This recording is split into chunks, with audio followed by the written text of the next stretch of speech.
Welcome to the How to Win a Baseball Game podcast. John Cintes, Alex Rojas. Don't forget to go like and subscribe. We're going to have this over all platforms.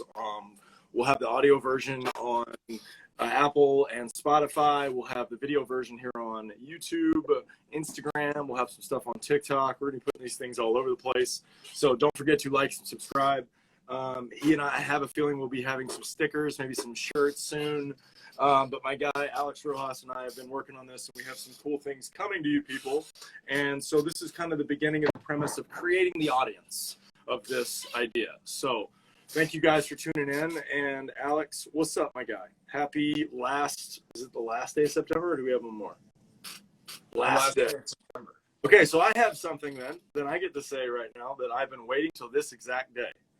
All right. 1 year ago tomorrow, Cutternation opened its doors for the first time here in San Diego, and we officially had our own building. So happy anniversary to us tomorrow. So we'll have to do some form of partay a little bit there. So, well, congratulations on having a year, man. That's awesome.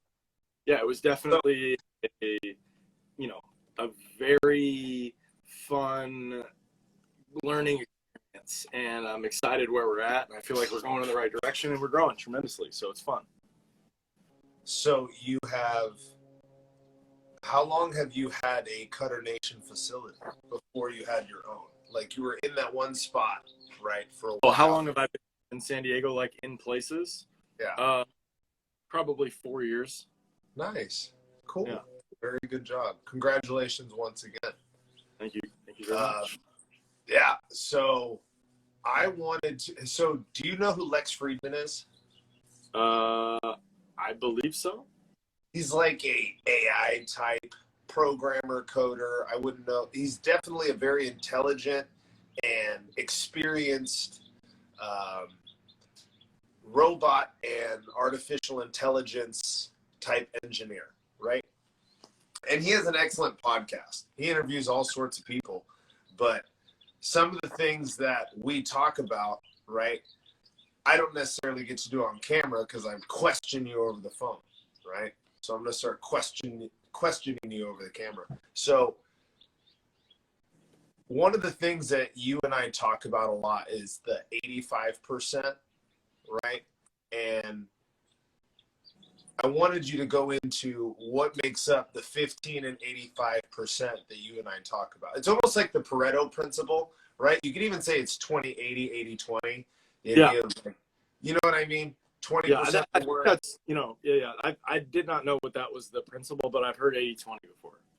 Yeah. So 15-85, like you could just round it and just go 20-80, right? So could you go into that a little bit?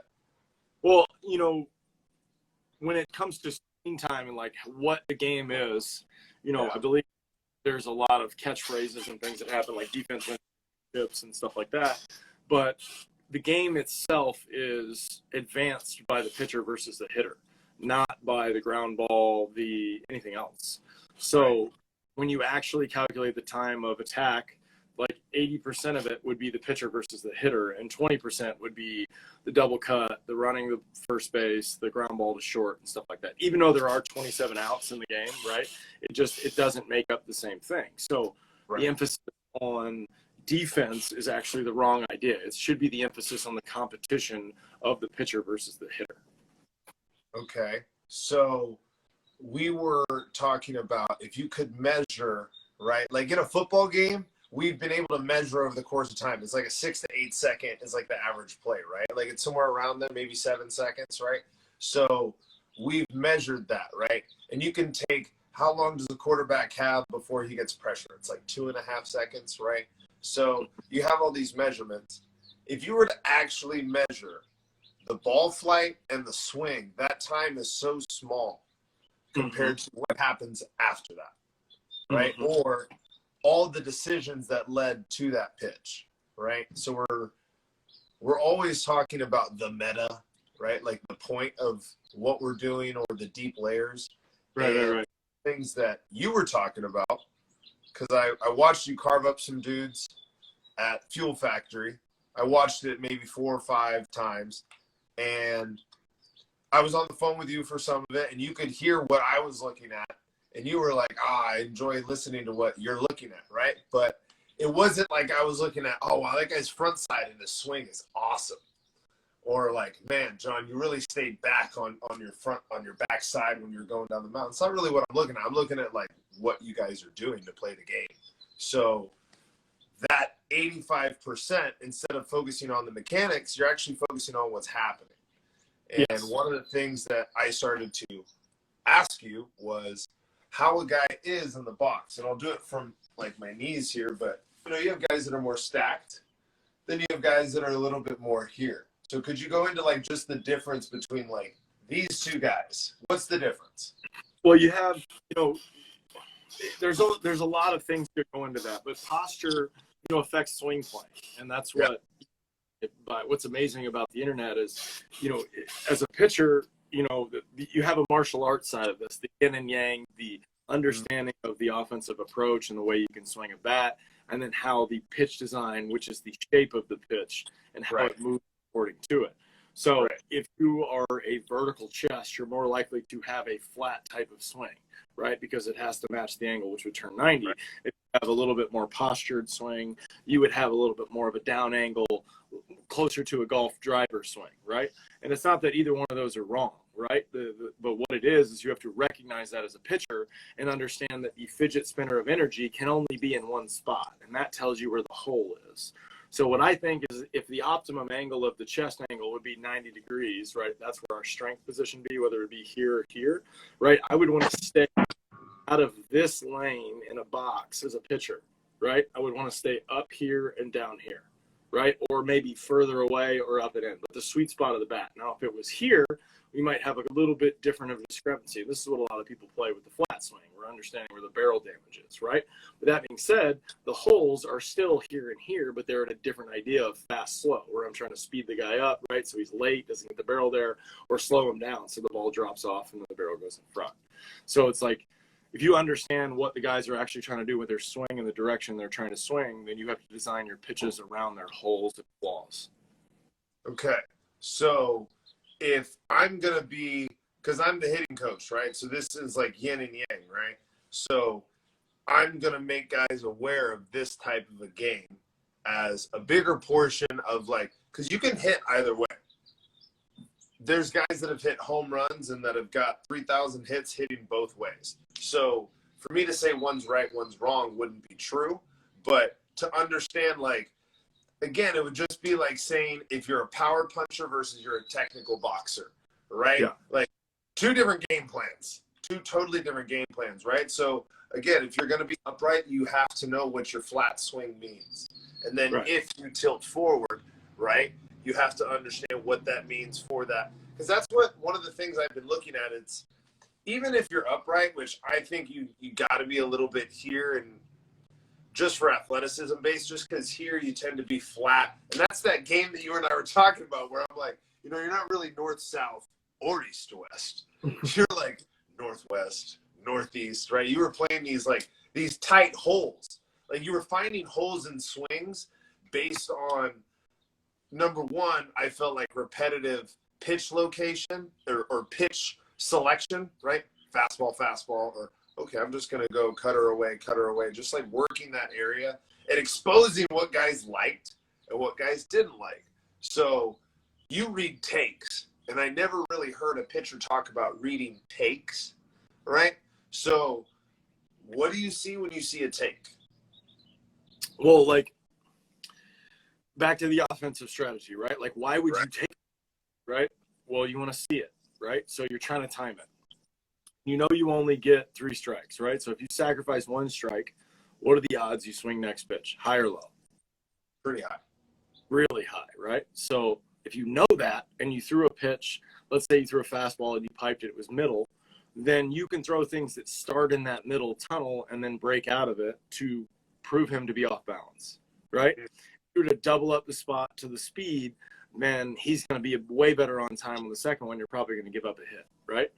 This is why you see a lot of times in the big leagues, you rarely see double up fastballs. Go into it a little bit more. I like that. Keep talking about it. Because, like, I know, I want to piggyback off kind of what you said. Like, I know that when I would catch, I would read how guys would take pitches, but I've never heard a pitcher talk about it. I've talked to my pitchers about it, but I've never heard the depth quite that you go into it. So like, their reaction, right? Like if they're flat-footed and they have no movement and they take it and they track it all the way to the glove, there's no chance that guy was ever swinging, right? So he's definitely swinging that. And you got the guy, as soon as you start your motion, he picks up his momentum, right? Looking at him, he starts rhythm, right? And probably the faster the rhythm, the more likely he's going to swing. I believe Gary Sheffield was like that. They used to talk about his annual bat, they called it, where when he got going, the thing was going, yeah, you know what I mean? And you didn't do anything about it because he was just perfectly timed on you. You know, he just kind of knew how to get it through it for it to do its thing. So are you looking at rhythm? Are you looking at how? So like, of course, open stance, closed stance, high hands, low hands, right? If you throw a pitch and he checks at it, if you throw a pitch and he takes it like a pro, and you know, some of the best takes in the big leagues are like a poker face, where it's like you take it as if the pitch was never even thrown, and that is a big advantage if you know how to do that, right? If you know how to take it, if it were just nothing, then you gave the pitcher no information. So the next pitch is a little mystery to him. So there's a lot of gamesmanship that's going on that, they cut away to all the time on TV, and I wish they didn't, because it'd be like gamesmanship. They know it's 12 seconds, so we get hot dog vendor, bullpen, dugout, and then we're looking at the guy. You know what I mean? Yeah. So you don't get that when you're at the game. That's right. You don't. You know what you get? You get to watch the guy walk around the mound, take his hat off, grab the rosin bag. Maybe like the team people are really good. They know on average how fast these guys are and how quickly that, it might be the guys like 9 seconds on average between pitches. So they know they can design those shots to do it. That's why they're all really close every time. Huh. You bring up good points for why we don't pay attention in baseball. Yeah, it's frustrating. It's hard to. Oh, it's frustrating. Especially like Mark, like everybody loves Mark Grant, the Padres guy here, right?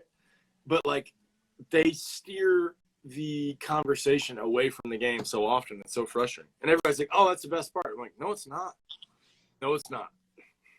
The best part is that was disgusting. Can we see it in slow-mo? Because it's going to be on Pitching Ninja in about 5 minutes. And that's where I'm going to have to get off your platform and go over to another one to watch the nastiness over and over and over like I want to. So good job. Good job, guys. Way to take people away from your... It's like the Wheels mentality where like you can watch a baseball game or you can just watch a Wheels highlight and see everything that you really need to see, and you can watch it over and over again, right? Mm-hmm. So one of the last questions that I had was kind of directed towards and I talk about martial arts all the time, the idea of you're going to be in bad spots, whether you're a starting pitcher or a relief pitcher, and more understanding of like what you need to get out of those spots. Again, we called it moves to win from a pitch perspective, but then it goes to like strategies to win, because you're going to end up first and third. If you're playing good competition, you're going to give up runs. You're going to end up in bad situations, and you have to know how to get out of them. You can't get pulled. Sometimes you have to give up 2 singles in your first and third with 2 outs, and you got to find a way out of it without, letting the next guy do it. Mm-hmm. So if you were to be like in the ear as a kid's pitching, right? What are some things that, like, I just talk to hitters all the time at like a youth level, right? What are you expecting right here? And a lot of kids are saying, we're expecting a pitch to make us hit a ground ball, right? Double plays in order, right? But then you have to get to the deeper layers of like, okay, so how are you going to combat that from a hitting perspective, right? You have the idea of, well, I can just take till I get a better pitch, right? Just be disciplined. Or you have the ability to adjust, take what the pitcher gives you, make sure it's something you're ready for, right? It's not something that you're like, oh shit, and adjust. You're looking for that spot, just like you're looking for the hole, right? So from a pitching perspective, again, what are some things in like Like if you were to tell like a 13-year-old kid right now, what kind of situations do they need to be good in to like be an effective pitcher? Well, you hit the nail on the head. Like understanding that it's okay to walk somebody as long as you have a good play strategy to get out of it. That negates the walk, right? No matter what. Like that's why I don't like counting walks, because they're like, yes, it is a threat, but it's only a threat if he scores, right? Yeah. Like it is a waste of pitches, but like it's just a part of the game. You can't like try and walk the guy. It doesn't work that way, you know? Like if I try not to walk him, then I'm gonna float a cookie and he's gonna give up a home run. Like Major League Baseball bats and Little League Baseball bats have turned into quite the problem. You know what I mean? And so if that's the case, then you have to be okay with that. If putting someone on base is more of a threat than a home run, then you're misunderstanding what the idea is completely. You know what I mean? Like changing the score is the objective, right? So yeah, you have to let them know that there are certain ways to slow them up or speed them up or slow them down to try to get weak contact that induces the better double play ball. Because you don't want to rock it at your shortstop. That's going to blow him up. You want a beautiful two-hopper, just like what he's used to catching every day. So it's just routine. 1, 2, catch, turn, you're out, right? So there's just each guy has to learn how to do that. And we've been doing that a lot of practice where I'm making guys face people and do their bullpen work with a runner on first. Because first and third, like you talked about the other day, is a very common sequence. But you have to be able to execute and throw good breaking balls in a slide step that messes with your timing and your power. Because if you have a quick move, you are just not strong. It's just not the same thing. And so it feels different. So you have to be able to go, I'm okay going double up breaking balls in a double play situation to start off the at bat. Because if I get him 0-2, then I could probably throw a third one and get the double play for sure, right? Or if it's 2-0, then I could pipe a two-seamer or a cutter or something like that would just get him out. You know what I mean? Absolutely. I couldn't agree more.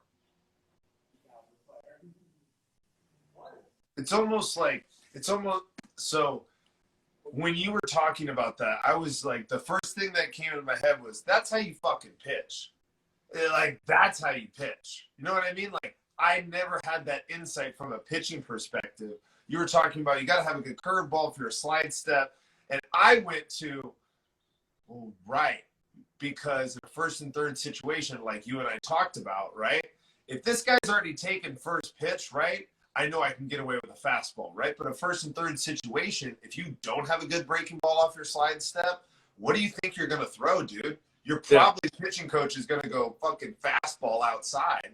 So that guy's probably sitting on it. But if you do have the effective curveball, it puts you in a better perspective because now you have more moves to win instead of you're in this one situation. Like, for example, I don't know if anybody watches the UFC out there, but if you know what side control is, right, or mount or the back when someone has your back, if you just have one way to get out of that and that guy knows the same way, you're probably not getting out of that.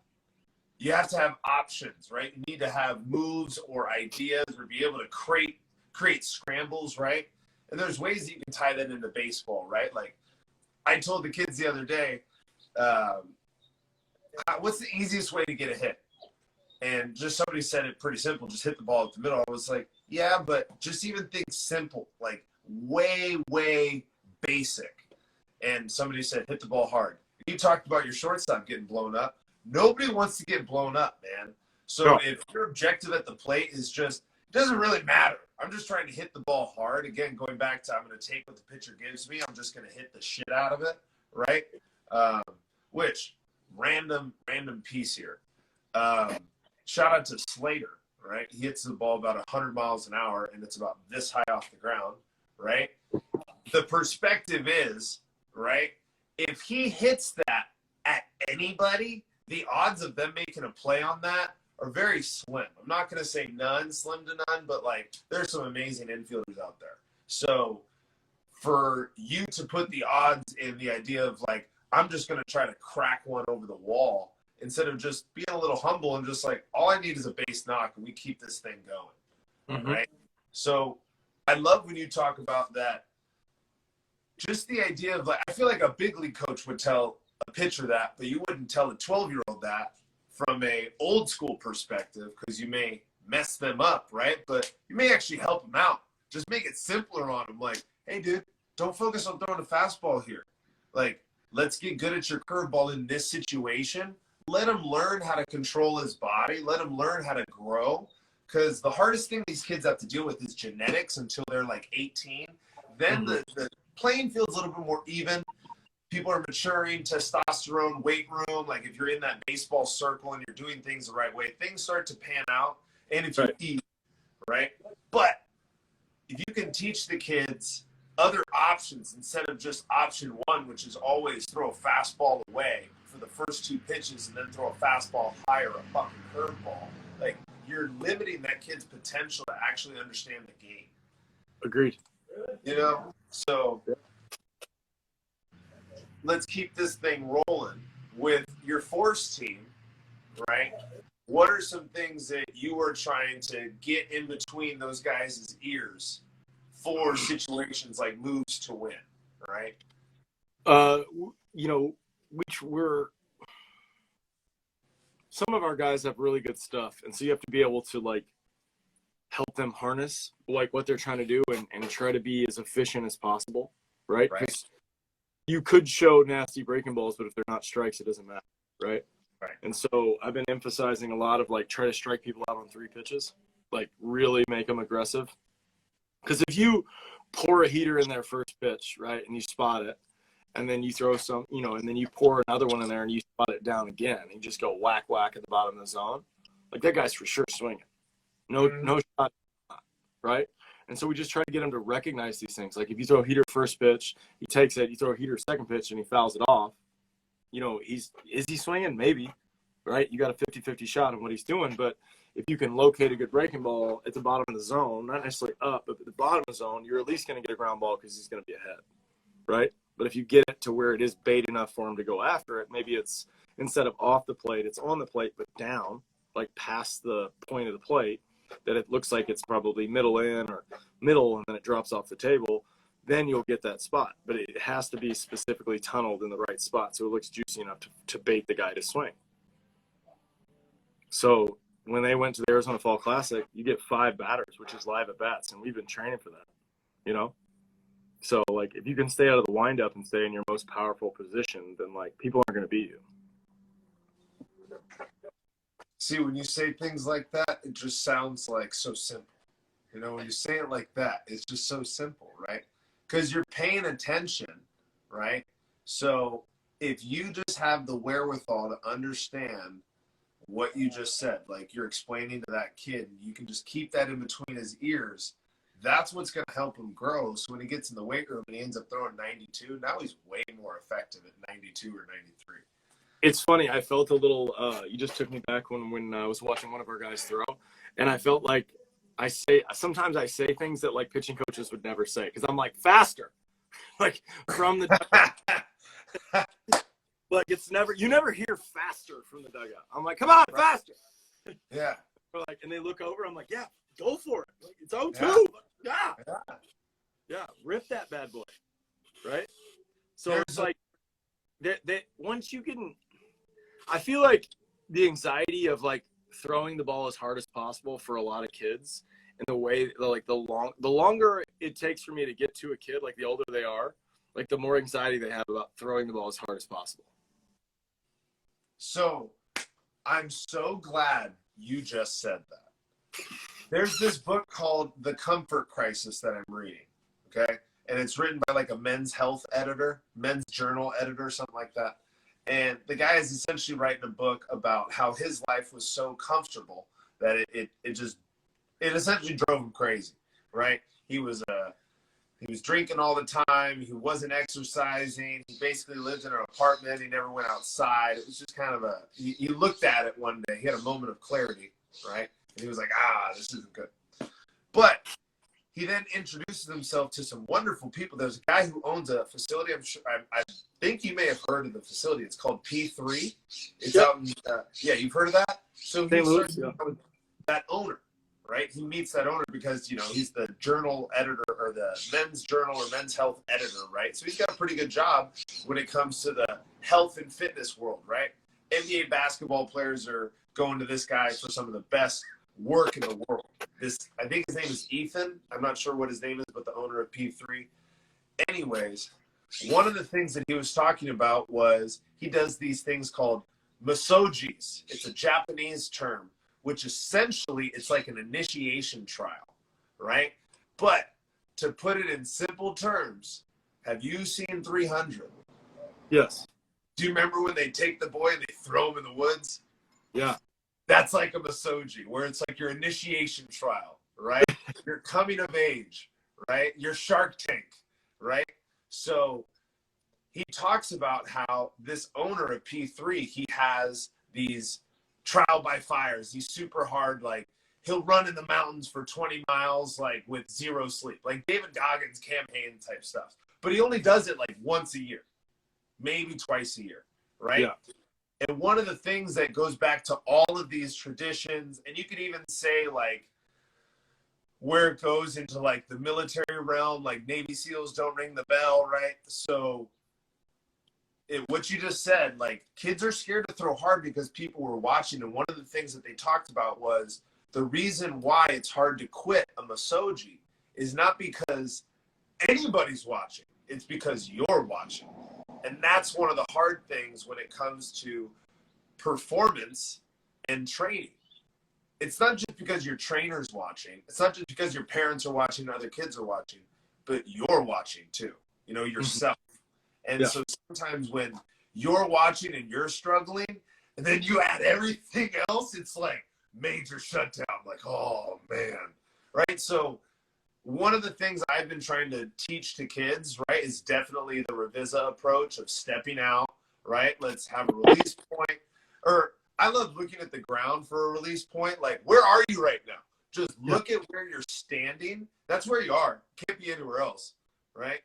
Look at where your feet are. Take a deep breath. Of course, you're out of control. You care a lot. And when we care a lot, sometimes we get out of control, our emotions blow up. That's okay. That's totally fine. Because you're watching, right? You're watching yourself like, yes, of course, you're 17 years old and you just fouled a ball off in front toss. It's frustrating, right? I did it. Like, it happens, right? Of course you're frustrated. Your dad's behind home plate recording, right? You hate when he watches you play. But there he is. He's recording. He's not even he's not even, like, get it over the top. He's just watching you, right? But it's the added pressure. He wants you to do well. You know that, right? So the idea of what you're watching, right, the meta, right, that's super important for a kid to just let it go. And, like, it's okay to make a mistake. It's okay that, like, hey, you're going to make these mistakes plenty of times, and you have to be okay with seeing it. That's kind of what I'm going at with, like, you're watching. You got to be okay with seeing your failures, just being like, oh, man, that was bad. All right? Just do it again. Just do it again.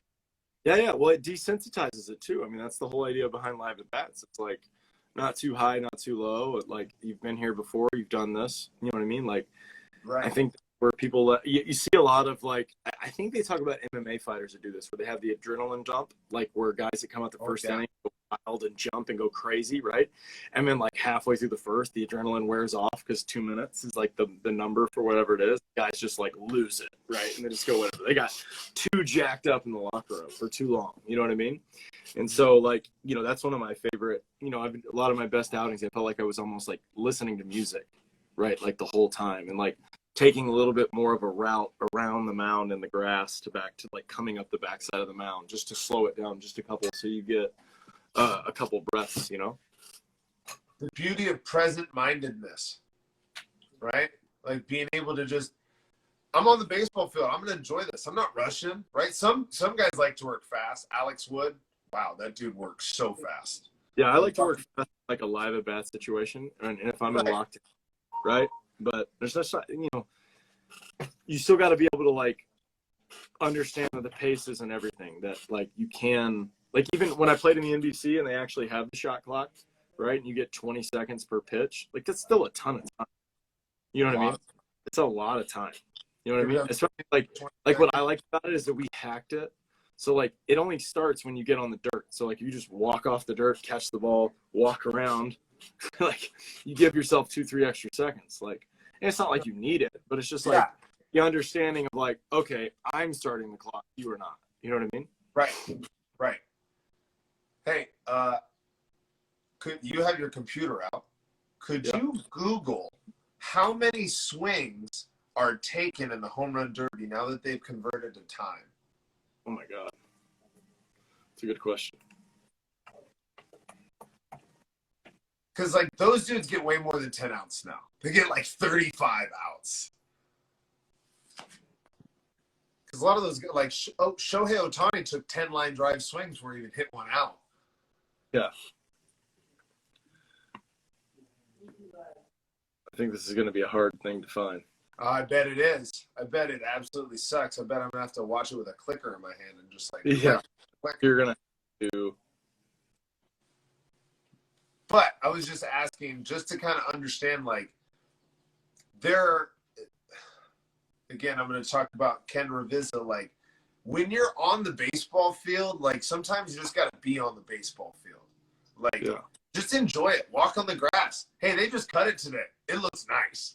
Look at it a little bit, right? It doesn't mean, like, lose your focus, right? Yeah. But just, like, appreciate where you are. That's a hard thing to do at a younger age, because as you get older, you learn to compartmentalize things and, like, appreciate things on different levels, right? But I remember one of my favorite things to do when excuse me, just sitting behind, like, you know, you just call a pitch, ball fouls off, get the ball from the umpire, throw it back, and you just look at the field and you're just like, dude, it's so dope being out here. It's so awesome being out here. Because, like, it's a beautiful thing to just kind of appreciate where you are. And I think when I started doing more, like, in the moment, right, type drills, it allowed me to get more out of that whatever time. Like, I remember playing in college where, like, the umpire would yell at you if you step 2 feet out of the box. So you can still get plenty of time or whatever. Step 1 foot out of the box.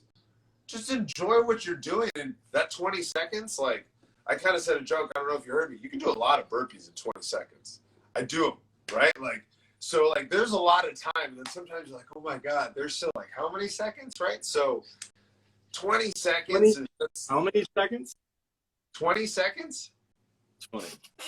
That's a lot of time. You could probably do, like, at least 9 burpees in 20 seconds. 7 to 9 burpees, for sure, right? As fast as you can. I'm not saying you can do it every round, ever. 7 to 9. 7, there's now a spectrum. Where are you on the spectrum? That's funny. So there's a lot of, I think, gaps when we tell kids, like, how to deal with the failure that they're dealing with, right? So, like, you hit the nail on the head a lot with how you, again, explain things, because I watch you when you talk to kids. Like, I've seen, like, a lot of your interactions. So what do you think would be the step of a non-facility coach, right? We're talking a baseball coach that could just be a high school baseball coach. Like, dude, I know that there's college coaches that follow me, right? And so they try to implement, we've had messages, right? There's high school coaches where they implement stuff. So what would you do to a guy who doesn't have a facility, but they have a team, right? How could you start to work on these things? Well, I think one of the biggest issues when you have that exact thing is that just the way we're training guys, right? So, like, instead of tripling down on what they're best at, we're trying to fill deficiencies. And I feel like that's a waste of time. Like, they want to teach guys to go backside and go oppo like it's an easy thing to do. And they point at Miguel Cabrera like he's an amazing backside hitter. And, like, he has more home runs to left field than he does right field. So I don't want anybody to tell me that, like, he's an amazing backside hitter. It's not that he isn't. It's just that's not his thing. That's not what he's best at. And, of course, he goes backside and figured out how to do that because people stop throwing him inside. Throw him inside, at least. That's what you're missing. You're missing, if you throw it there, it leaves. So, mistake, hung, whatever it is, bye-bye. So, like, of course you throw him outside the whole time. You know what I mean? So, like, If coaches can figure out what kids are best at and help them with the game, like if you had a kid that loves to pull and he pulls everything, then teach him how to aim the pull. Like teach him how to create the hook shot to hit it over third base so he can stand on second and still enjoy the game.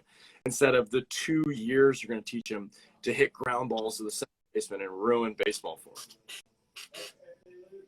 Dude, I think the acknowledgement of somebody's skills is a very important thing to do early on instead of trying to make everybody do the same thing. Yeah. We got a kid that's throwing with us, and I've just been kind of like, he hits with us a little bit, but he plays for our organization, and he's really good at hitting the ball to one part of the field really fast, right? Left center.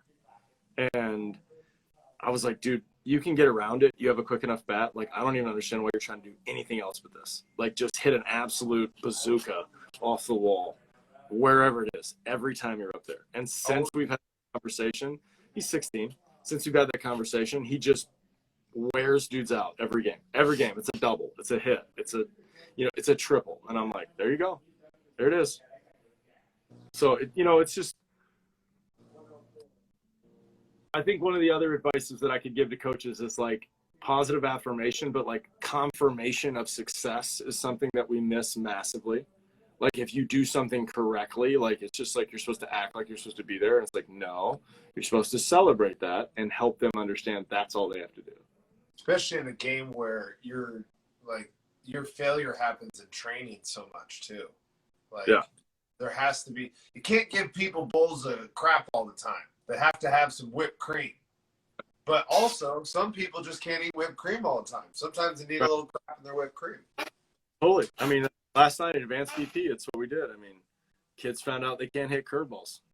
You know what I mean? They saw a real one from an arm that's snapping it off. And they're like, I don't know how to hit this. And I go, first of all, why were you even swinging at it? I know we're in batting practice, but they were not strikes. Second of all, you going to ask a question, or are you just going to swing 10 times in a row and miss them in 10 in a row?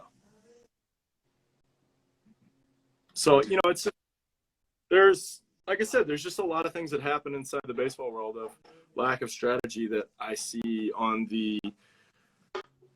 that I remember seeing when I was down there, watching kids that were so much more advanced in the strategy of the game and understanding what was happening. I love it, man. Well, I want to end with some baseball trivia, actually. Okay, hit me with it. So there are 10 gentlemen that have hit 500 home runs that are not in the Hall of Fame. Okay. All right? Yeah. Now, all right, I was asked this the other day. I totally forgot the answer, for the most part. I can think of some guys. So yeah, I thought of a couple guys, but I don't. Right. So there's 10 guys. So number one, Miguel Cabrera just hit 500, right? A-Rod's got 500 and something, right? Yeah. Who Barry holds Bonds. that? What? Barry Bonds. Barry Bonds, Pujols, Mark McGwire, Sammy Sosa. Who else is on that list? Who's dead on this list? This is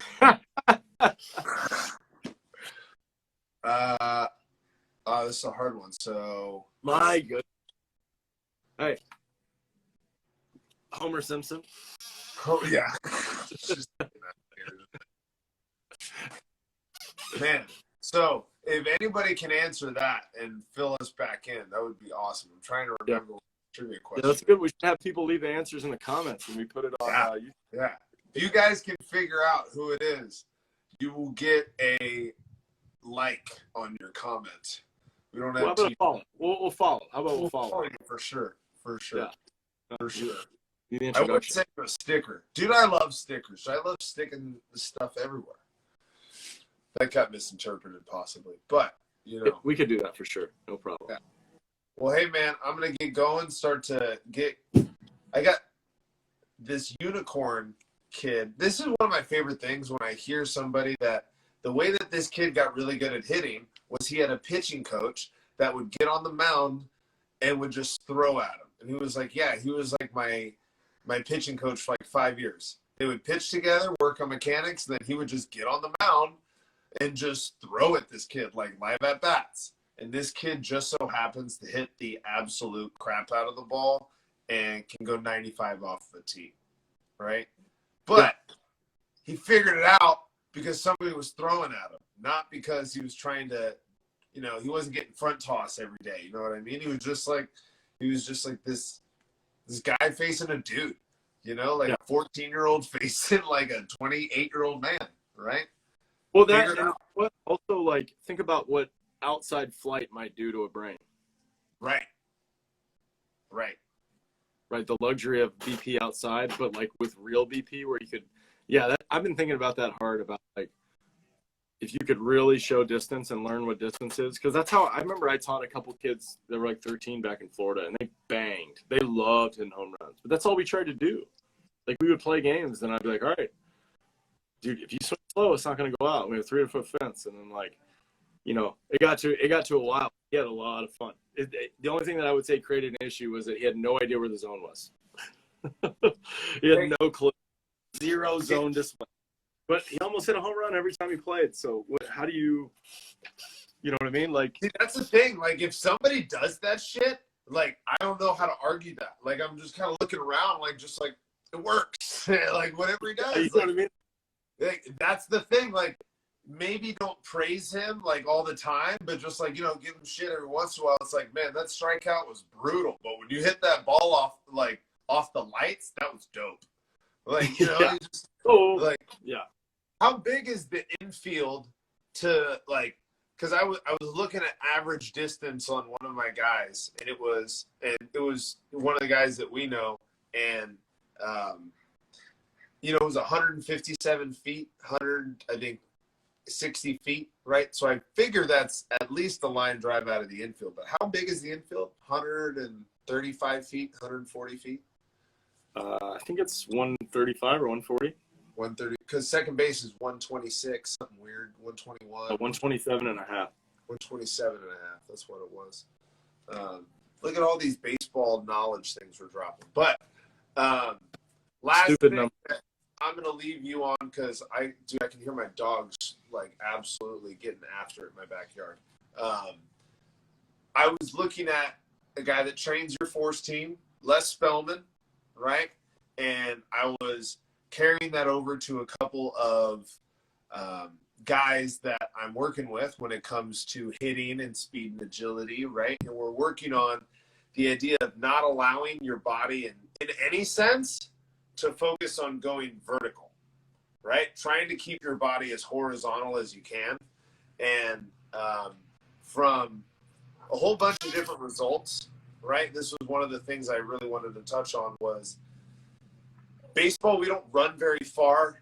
We don't move very far, right? We have to work really hard actually at staying low, right? And one of the things that we have to do as like performance coaches is, at least from my baseball perspective, is getting kids actually strong in awkward positions, right? I don't mean like move, not like moving up and down over hurdles. Like they need to be able to, you know, almost like kind of like run through a tunnel, right? They have to be able to move in these tight spaces because 90 feet's not very far.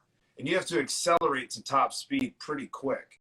And I see a lot of guys working on, you know, it'd be like the idea of a deadlift, you're lowering your skeleton and then raising your skeleton. I want to see you move your skeleton. So like focus on like ladder drills, reaction games, and that's some of the stuff I've been having with success, just kind of following the idea of acceleration from that guy that trains your team, Les. He's got some awesome stuff. If you're a speed nerd, that dude's got like Wait to meet him. Dude, he's got buckets of information for free just on his website. It's just he's laying it out there, what he does, the proof in the pudding, and it's very measurable. It's very easily implemented. You can train it and evaluate it. It's got just some really tangible evidence to proving how to properly, I feel like, run. Not like in terms of mechanics, but just like in terms of speed, right? And I think that that's important to process for those field coaches that we were talking about earlier, those coaches that just have teams. Thought that was a pretty neat thing. Just getting kids to focus on being fast in 5 feet. They don't need to do so many sprints, dude. Like, stop making them run poles and run sprints. They just need to run about 5 feet, catch tennis ball. Get here, catch tennis ball. Huh, huh, huh. Like a dog. Like, they got to be like a cocker spaniel, not a cocker spaniel, Jack Russell, just quick, just bam, bam. You'll see some good results. I've seen in just some quick work with some kids, some good results that just, there you go for you coaches. Sounds good. I think we might start doing that too. Yeah. Fun. Before you hit, do reaction drills. What's that? Oh, yeah. Before you hit, do some reaction drills, like some speed drills. And then when the ball comes in, you're like, dude, this is so slow. That's a great idea. This is so slow. Yeah. This is so slow. That's one of my favorite things that guys say in like toss. It's like, this is so slow. I'm like, I know. I'm 10 feet away. Like, chill out, dog. Yep. All right, bud. Enjoy the rest of your day. Thank you guys for watching, for saying hi to all of you guys that just said hi. To anybody that asked a question that we didn't see, thank you. Like John said earlier, he crushed it in the beginning with that opening. That was excellent. I didn't get to tell you that. That was an excellent intro.